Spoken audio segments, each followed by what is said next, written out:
Okay, today is urban life skills, and it's not long, so it's much easier for me, my pea brain. Today's Respect Community program is Urban Life Skills, a youth development program for young adults living on Chicago's south and west sides. For youth looking to exit the gang life, Urban Life Skills provides a mentor, academic support, court advocacy, and sports leagues to establish new social networks. A program of New Life Centers of Chicagoland, Urban Life Skills, serves over 1,500 youth every year. Another great cause, kind of like the one we had last week. Cool T-shirt, too. I think I'll wear this away from the ballpark.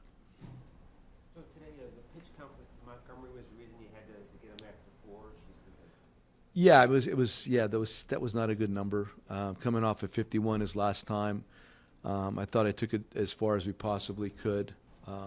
Yeah, that was it. I thought, I could take the one pitch away from Hannigan. He did another good job. But part of that high number was a lot of 3-ball counts. And that's where the fastball command comes in play. As he gets better fastball command, he would be able to pitch more deeply into that game. When you see a pace like today's game, is that difficult to manage, or is it difficult to watch you guys go through? It just seemed like nothing was much going on.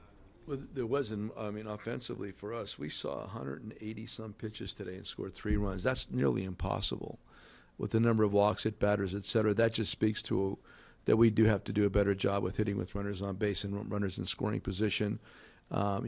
Make adjustments to move the baseball through the middle and opposite field. Been talking about that pretty much for the entire season. They had a lot of stuff going on between the home plate and the mound. They made a lot of trips. And again, I'm not opposed because it's part of how our game goes. I don't necessarily notice it's 5:16. I had no idea what time it was until I just looked at my watch. I thought it was a very interesting game from our perspective. The ability that, they hit some homers again, and they got around 10 hits or so. We made our noise by walking and getting hit by a pitch. So at the end of the day, man, when we see that many pitches, 183, you should be able to score more than 3 runs. Well, after 60 games, you're back at 500. Is it a little frustrating you just can't shake it and get over that hump?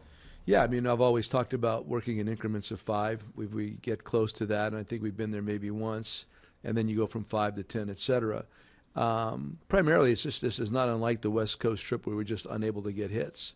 I know the starting pitching today actually was pretty good. We misplay a slow roller by their pitcher, and then all of a sudden that turns into a home run because actually Frankoff didn't do a bad job. It's a slow roller, and then a homer. Then after that he was fine. Another big run was the add-on they made with the stolen baseball in the outfield, and then a good piece of hitting by Arenado. But at the end of the day, man, again, I can't overemphasize enough. We've seen this happen too often where we've seen a lot of pitches and not make the adjustment with runners in scoring position. That's the next challenge for us. That will be 5 over, then 10 over, then 15 over, 500. Bunting in that situation with batting from that side, was the wrist bothering him? It's bothering him still a little bit, but like you saw, he was able to swing. It was just a perfect time for the safety squeeze and move everybody around.